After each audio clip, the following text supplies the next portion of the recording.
David Justice is here with us. Thanks for hanging in there, David. I'm all in. And we've got a caller. Okay. Welcome to the Trading Post. You're live on the air. Well, good morning, Jim. Good morning, David. God bless you folks. Thanks for what you're doing. I'd like to comment on what David said on the Constitution and people's rights.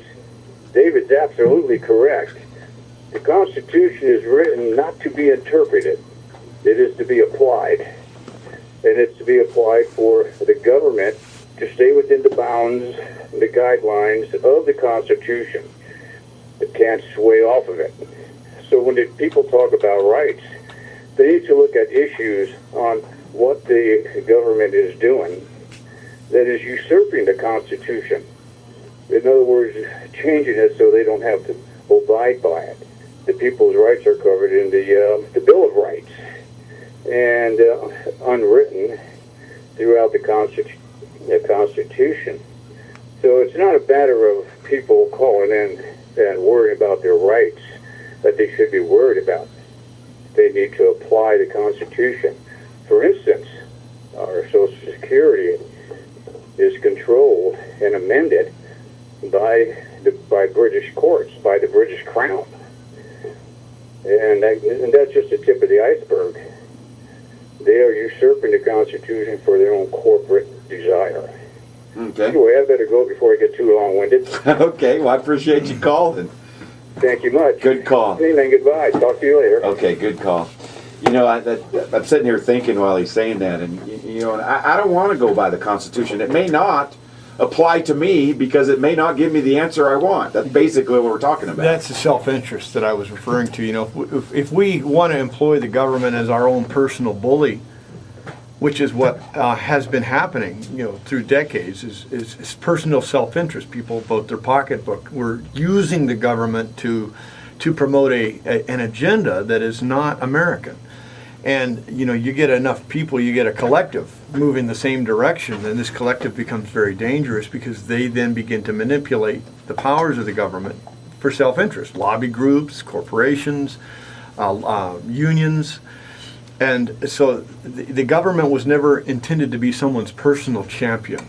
That's not what it's for. It was there to secure the unalienable rights endowed upon the Creator, now listen to this, to all. It's instituted solely for the good of the whole.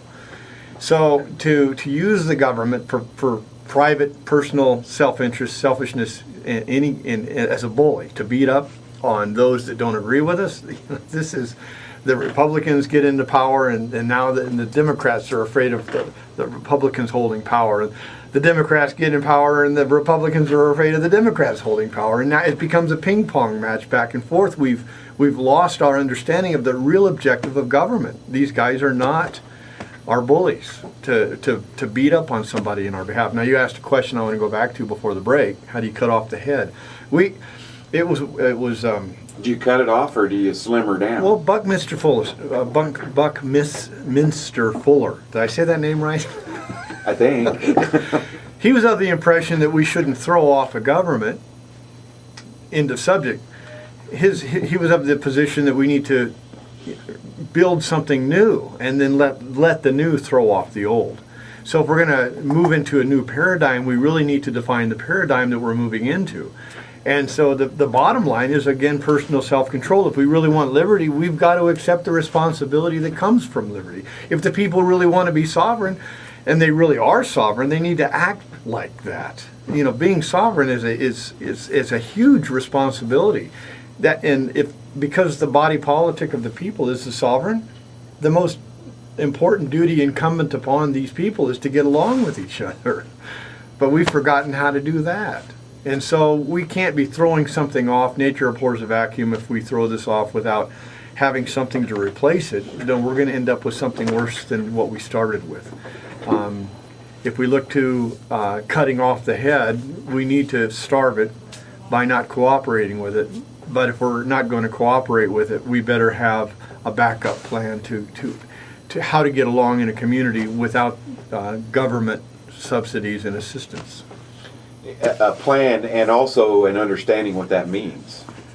Yeah, and again, what does that mean? It could go real deep. I live in the world of personal responsibility.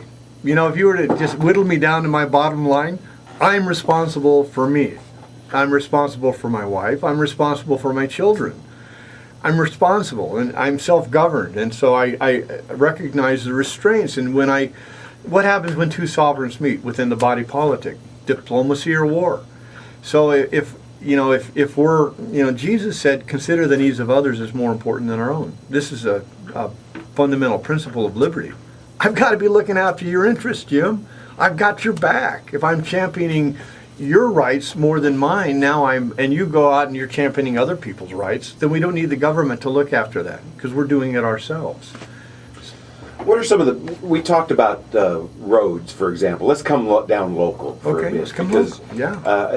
In Montrose County, I don't know about Gunnison County. I haven't followed that as much, but in Montrose County, it seems like we have turmoil and have had it for quite some time. We talked about one of the responsibilities of government is to provide us with infrastructure, roads, things that will help us and aid us to be able to have commerce and to go about and succeed. Yes. Fair enough? Yes. Other things like public safety issues? Yes. Okay. So when we talk about starving that head, where do we get to the point where we can say, because I asked a commissioner the other day, why don't you just say to the federal government, stand up and say, no, we're not going to do this because it's an unfunded mandate. And the thing was, well, it's against the law to do that. Where do we find that point? Well, that's interesting. Now, against the law. Federal law applies on federal lands. Federal law applies within the District of Columbia, or federal law somehow attaches if we're engaged in commerce or some sort of contractual nexus with the federal government. Otherwise, federal laws don't apply in the state of Colorado. This is something we need to get our minds around.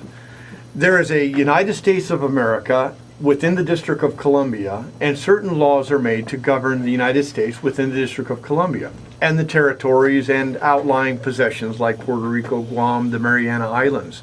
That's a jurisdiction to itself. Colorado is a sovereign state.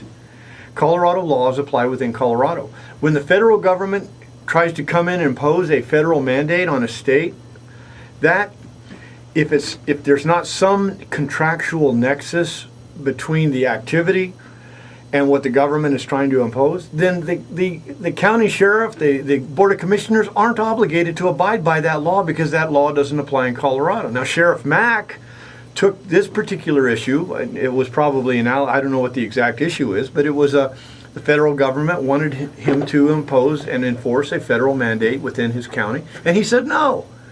And not only did he say no, he sued the federal government and because he was testing the law, and he ended up in the Supreme Court, and the United States Supreme Court said no. Federal Sheriff Mack, you win. The federal government can't come in here and force you. I think it had something to do with the Brady Bill. This was a firearms law. And so we need to understand the limits on federal jurisdiction. There is a limit to federal jurisdiction, and if the county commissioners don't understand that, they need to get educated about that. Interesting. We could set up a whole new scenario here to talk about. Absolutely. This is a very important, very, very, very important subject. So, is this where it starts, other than us taking personal responsibility for our own lives? Understanding jurisdiction. Jurisdiction is the ability of government to enforce its laws. The ability of government to compel you to obey its laws. We want to talk about usurpation. If the federal government is acting outside of its jurisdiction, the county commissioners have a duty to their local people to say no and stand against the federal government. And like I said, there's case law on this subject that would back up the county commissioners if it came down to a federal mandate. But here comes the loop. Here comes the loophole of the federal government. If the county commissioners have taken a subsidy, if they've taken a grant, if they've taken some sort of benefit from the federal government, within the scope of that benefit is probably the string that's attached that the federal government can now come in and operate as federal jurisdiction. So in other words, if you've already taken that bait, then you're stuck with that program. That's what it appears to me, unless you were somehow to rescind it and give it back. So everything from here on out is for what you do in the future then? Yes.